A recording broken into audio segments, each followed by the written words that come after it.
मैं चाहती हूं कि आप श्री हरि नारायण और महादेव मेरे पुत्र का प्रारब्ध परिवर्तित कर दें, उसे देवत्व प्रदान करें।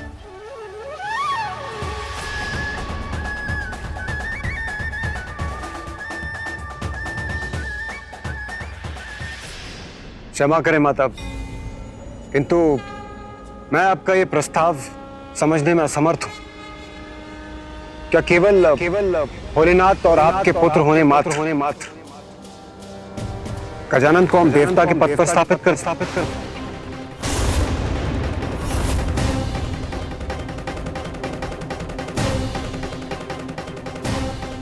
नहीं देवराज, उसे देवत्व प्रदान कीजिए, क्योंकि उसमें ही गजानन की सुरक्षा निहित है।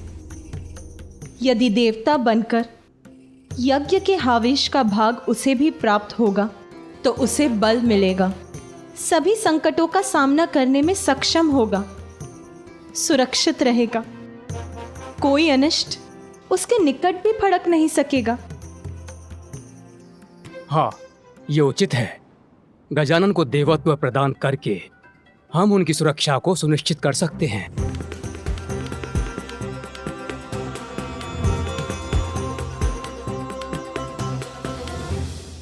किंतु प्रभु, इस संसार में अनेकों बालक हैं और वो भी नाना प्रकार की विपदाओं में घिरे हुए हैं। क्या हम उन्हें सुरक्षित करने मात्र उन्हें देवत्व प्रदान करते क्या ये उचित होगा? और यदि उचित नहीं है तो गजानन को केवल वंश के आधार पर देवत्व प्रदान कर देना उचित होगा।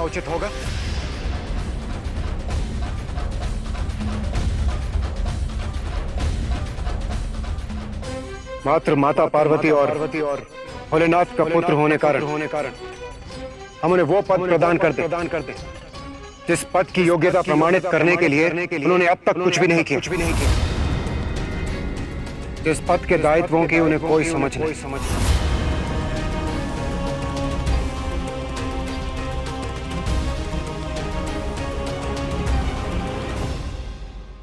देवराज इंद्र, आप जो भी कहना चाहते हैं स्पष्ट कहिए। बताइए हमें, आपका क्या प्रस्ताव है? क्षमा करें महादेव, किंतु मुझे आपके पुत्र से कोई द्वेष नहीं है और ना ही मैं उसका कोई अहित चाहता हूं। जब उन्हें एक नवीन शीश की आवश्यकता पड़ी तो प्रभु वो मैं ही था जो उनके लिए शीश लेकर आया था। फिर मैं उनका अहित कैसे चाह सकता हूं प्रभु? इसलिए आप जो भी निर्णय लेंगे वो मुझे स्वीकार होगा। किंतु प्रभु, मेरा एक प्रश्न है। यदि आप अनुमति दे तो मैं पूछने का साहस करूं। प्रभु, क्या देवत्व किसी को भी इतनी सरलता से मिलना चाहिए?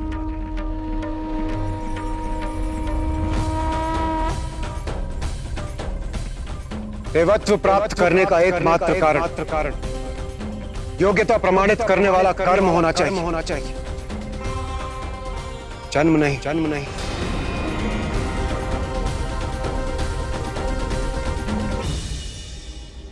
यदि जन्म से ही देवत्व प्राप्त होने लगे तो कर्म की क्या महिमा रह जाएगी? देवराज उचित कह रहे हैं। देवराज उचित कह रहे हैं।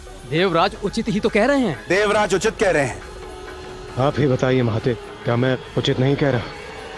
गौरी, देवराज इंद्र उचित कह रहे हैं। जन्म नहीं, कर्म के आधार पर, वंश नहीं, योग्यता के आधार पर ही देवत्व प्रदान किया जा सकता है।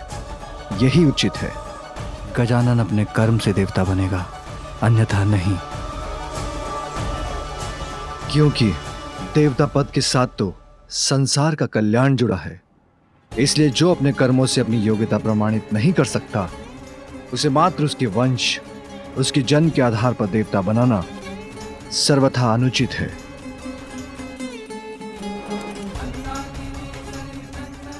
पार्वती मां है, उनकी ममता अपने स्थान पर उचित है, क्योंकि मां अपनी संतान के लिए कुछ भी कर सकती है। किंतु हम देवता हैं और पार्वती और मैं तो त्रिदेवों में सम्मिलित हैं। इसलिए हमारा दायित्व तो अन्य सभी देवताओं से बढ़कर है। दायित्व कर्तव्य के आगे निजी संबंध और निस्वार्थ का कोई मूल्य नहीं होता। इसलिए समय के साथ साथ मेरा पुत्र गजानन अपनी योग्यता प्रमाणित करेगा, तभी उसे देवत्व प्रदान किया जाएगा, अन्यथा नहीं।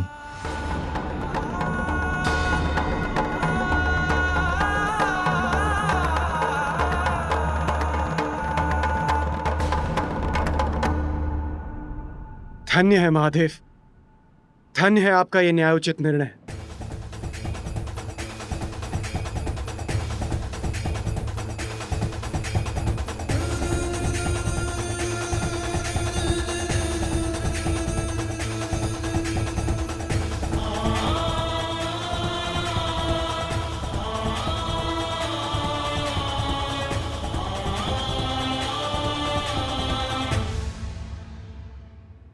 माँ, मुझे भूख लगी है। मैं बहुत भूखा हूँ माँ। अब क्या मैं कुछ भोजन कर सकता हूँ?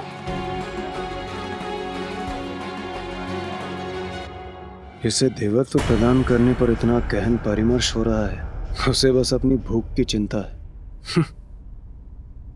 माँ, मुझे भोजन करने की अनुमति दीजिए ना। अब मुझसे भूख सहन नहीं हो रही। हाँ पुत्र, मैं तुम्हें अवश्य भोजन कराऊंगी। माँ के पल्लू से चिपका ये बालक देवता बनने योग्य तो कदापि नहीं है। भोले के नंदन भी भोले भाले, राग द्वेष व्यर्थ ना मन में पाले। माता के आंचल को पाके प्रसन्न, भोजन में क्रीड़ा में रहते मगन। क्या है देवत्व वो अनभिज्ञ है, माता के नेह पे कृतज्ञ है। इंद्र से यद्यपि माता कुपित, किंतु माँ पुत्र को देख के पुलकित।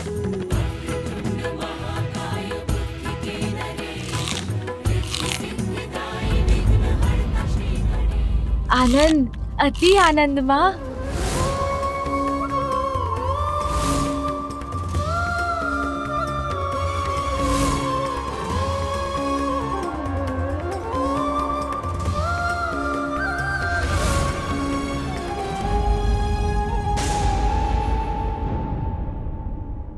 देवत्व प्राप्त करने का एकमात्र कारण योग्यता प्रमाणित करने वाला कर्म होना चाहिए। और हाँ, एक कोई थे यहाँ। ऐसा प्रतीत हुआ उन्हें देखकर जैसे वो कोई भयंकर असुर हो। देवराज इंद्र उचित कह रहे हैं। उचित। यदि यही निर्णय है आप सभी का, तो यही उचित। देवराज, उचित और अनुचित, योग्यता और अयोग्यता की बातें करते, ये जानते हुए भी कि मेरे पुत्र ने इतनी कम आयु में इतने विशाल संकटों का सामना किया। और जब उस पर अपने पिता के क्रोध को जागृत करने का संकट छाया, तो उस समय आप सभी सर्वथा योग देवगण में से कोई भी उसकी रक्षा के लिए नहीं आया। उचित तो ये होता देवराज कि आप उससे संघर्ष करने के स्थान पर उसे समझाने का प्रयत्न करते, क्योंकि वो तो एक अयोग्य बालक है और आप सभी योग्यताओं से परिपूर्ण देवराज इंद्र। किंतु माता वो किंतु परंतु नहीं देवराज। उचित तो ये होता कि आप उसकी सुरक्षा का उत्तरदायित्व निभाते। पूर्व में उसके संहार का कारण बने थे आप, और अब उसका तिरस्कार कर रहे हैं। क्या ये उचित है?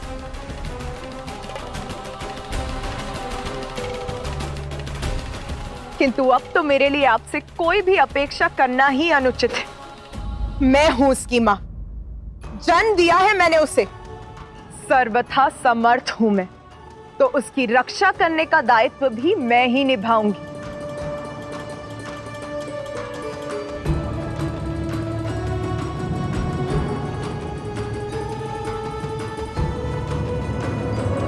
योग्यता और संस्कार जन्म से नहीं आते, कर्म से उन्हें प्राप्त करना होता है।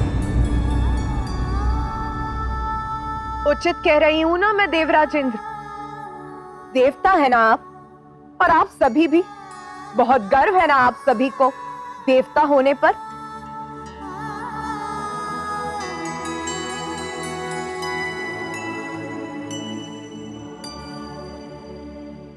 संस्कार और योग्यता उचित और अनुचित के भेद बता रहे हैं ना? तो ये भी बताइए मुझे कि बिना अवसर प्रदान किए एक छोटे से बालक का तिरस्कार कहाँ का संस्कार है इंद्रदेव? पार्वती के मन में उमड़ी ममता। और रही बात योग्यता की, तो वो सभी में होती है। बस उसे निखारने के लिए उचित मार्गदर्शन और निरंतर परिश्रम की ही तो आवश्यकता है। अब मैं आपसे एक प्रश्न पूछती हूँ देवराजेंद्र। जब आपको आवश्यकता थी तो आपने मेरे पुत्र कार्तिकेय को सहस्त्र स्वीकार किया। अद्भुत बालक परमा प्रेम लुटाती। महादेव पुत्र कार्तिकेय की स्वीकार ही नहीं किया, उसे देवताओं की सेना का सेनापति भी नियुक्त कर दिया। तब आप संकट में थे ना देवराज? स्वर्ग संकट में था। स्वार्थ था आपका। विपत्ति में उचित और अनुचित का भेद भूल गए हैं आप। और आज जब आवश्यकता नहीं है तो मेरे दूसरे पुत्र गजानन का तिरस्कार कर रहे हैं आप। परंतु माता, मेरा वो अर्थ अनर्थ आपका स्वार्थ नहीं निर्धारित करता इंद्रदेव। आपका अभिमान मेरे पुत्र के अपमान का कारण नहीं बन सकता।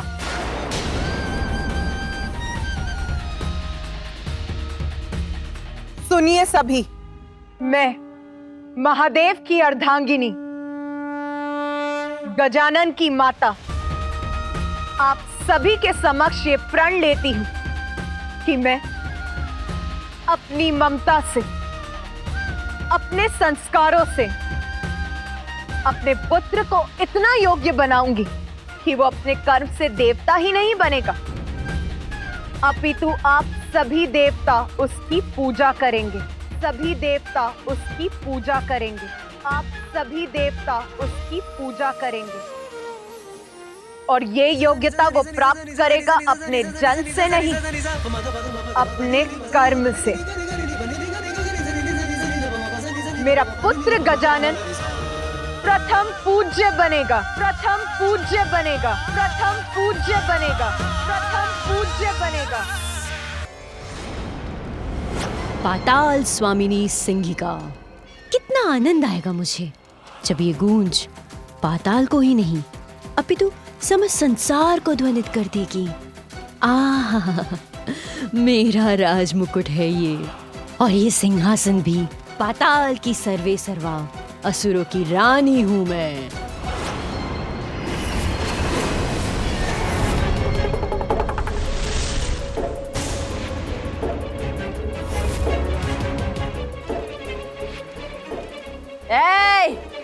ऐसे नेत्र फाड़ फाड़ के क्या देख रहे हो? झुको मेरे समक्ष, अभिवादन करो मेरा, क्योंकि आज से इस सिंहासन पर मेरा अधिकार है। मैं हूं तुम्हारी रानी, मैं सिंहिका। क्योंकि अब तक तो उस मूर्ख सिंदूरा की कैलाश यात्रा उसकी मृत्यु यात्रा बन चुकी होगी। कैलाश जाकर महादेव और देवी पार्वती के पुत्र का वध करने चला था वो। ब्रह्मदेव के श्राप को झुटलाने चला था वो। अवश्य अब तक उसका अंत हो गया होगा। इसलिए अब सिंदूरा के सिंहासन, उसके साम्राज्य और उसके कक्ष पर मेरा अधिकार है। तो जाओ, जिन ऋषि मुनियों को तुम पकड़ कर लाए हो उन्हें मेरे समक्ष मेरा भोजन बना के प्रस्तुत करो। भूख लगी है मुझे, मुझे भोजन चाहिए, मुझे भोजन चाहिए, मुझे भोजन चाहिए।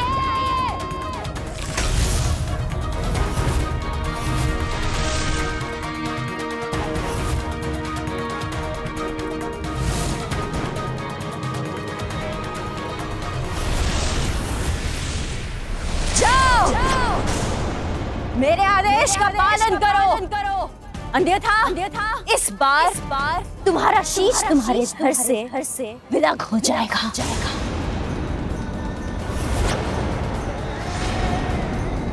स्वामी, कुछ अनुचित तो नहीं कहा ना मैंने?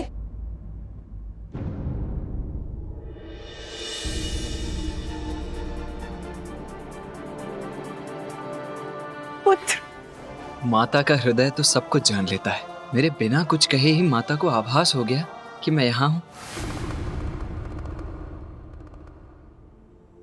मेरा पुत्र। हाँ माता, आपका पुत्र यही है। मैं आ गया हूँ माँ। अब आपके सब कष्टों को दूर कर दूंगा मैं।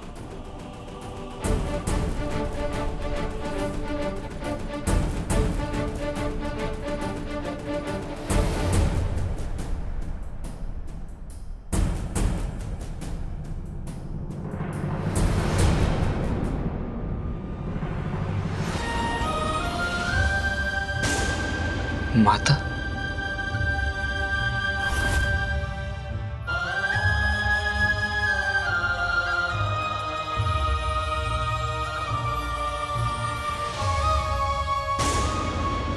माता मुझसे मिलने मुझे आशीष देने नहीं आ रही थी?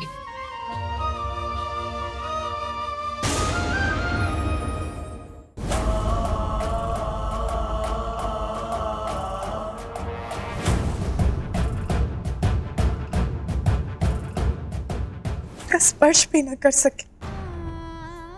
उसके कोमल प्राण सभी विपदाओं से सुरक्षित रहे, बस इतना ही चाहती थी। माता ने मुझे देखकर भी मुझे अनदेखा कर दिया। कौन है ये जिसे मां अपना पुत्र बुला रही है? तो क्या कुछ अधिक मांग लिया मैंने, जो किसी ने भी मेरा समर्थन नहीं किया? मेरे प्रस्ताव को अस्वीकार कर दिया, मेरे पुत्र का उपहास किया, तिरस्कार किया उसका।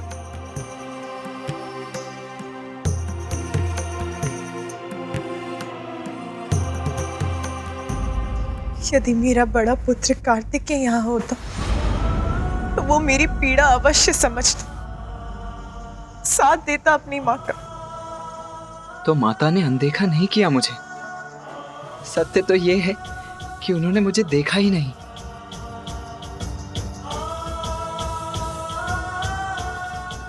माता,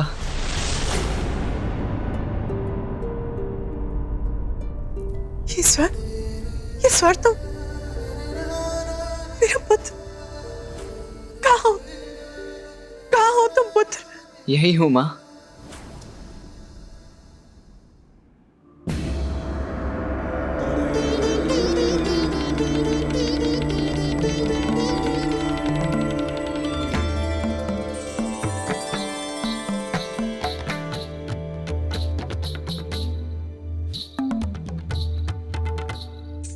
प्रणाम माता।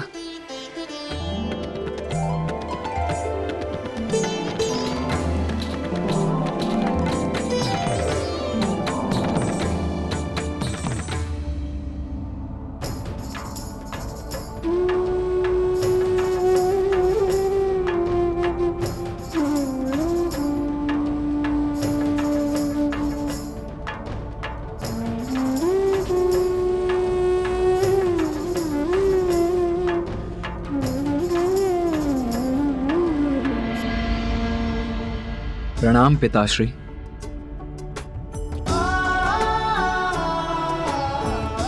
आयुष्मान भव।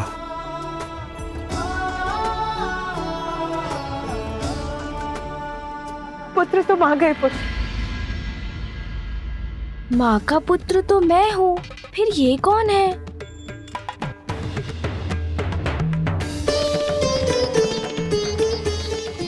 ये विचित्र कछमुख बालक कौन है और ये मेरे और माता के मध्य क्यों है? इसका हमारे परिवार से क्या संबंध?